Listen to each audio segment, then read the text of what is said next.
அனைவருக்கும் வணக்கம். சத்து மாவு செய்கிறது எப்படின்னு சொல்லிட்டு நான் ஒரு வீடியோ போட்டிருக்கிறேன் பாருங்கள். பச்சைப்பயிறு, ராகி, கம்பு, தோலோடு உள்ள உளுத்தம்பருப்பு, கோதுமை, பொட்டுக்கடலை, பாதாம் பருப்பு, ஒரு 10 பாதாம் பருப்புங்க. தனித்தனியாக வறுத்துடணும். தீயாமல் வறுக்கணும், பொன்னிறமாக வறுக்கணுங்க. தனித்தனியாக வறுத்து எடுத்து வச்சுட்டு ஃபேன் காற்றுல நல்லா ஆற வச்சுட்டு மிஷினில் போய் அரைச்சிட்டு வந்து வச்சாச்சு. 6 மாதம் ஆனாலும் இது கெடவே கெடாதுங்க.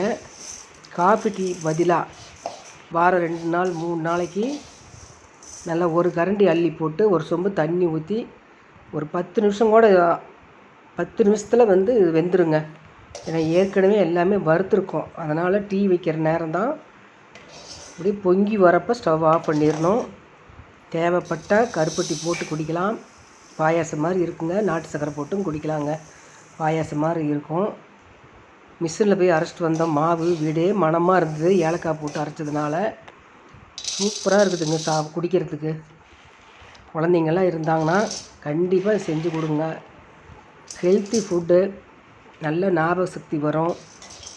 படிக்கிற பிள்ளைங்களுக்கு கால்சியம் சத்து நிறையா இருக்குது, இரும்பு சத்து நிறையா இருக்குது. கட்டாயம் இந்த மாதிரி செஞ்சு வச்சுட்டு குழந்தைங்களுக்கு கொடுங்க. நீங்களும் பெரியவங்களாம் குடிக்கலாம். என்னோடய வீடியோ பார்க்குறீங்க லைக் ஒன்று போடுங்க. சப்ஸ்கிரைப் பண்ணிவிட்டு பாருங்கள். சப்ஸ்கிரைப் பண்ண அத்தனை பேர்த்துக்கு ரொம்ப ரொம்ப நன்றி.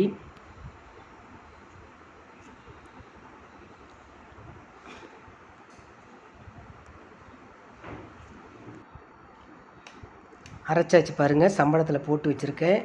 பாதி வெளியில் வச்சுக்கோங்க, பாதி ஃப்ரிட்ஜில் வச்சுக்கோங்க. நிறையா செஞ்சிங்கன்னா. தேங்க்யூ.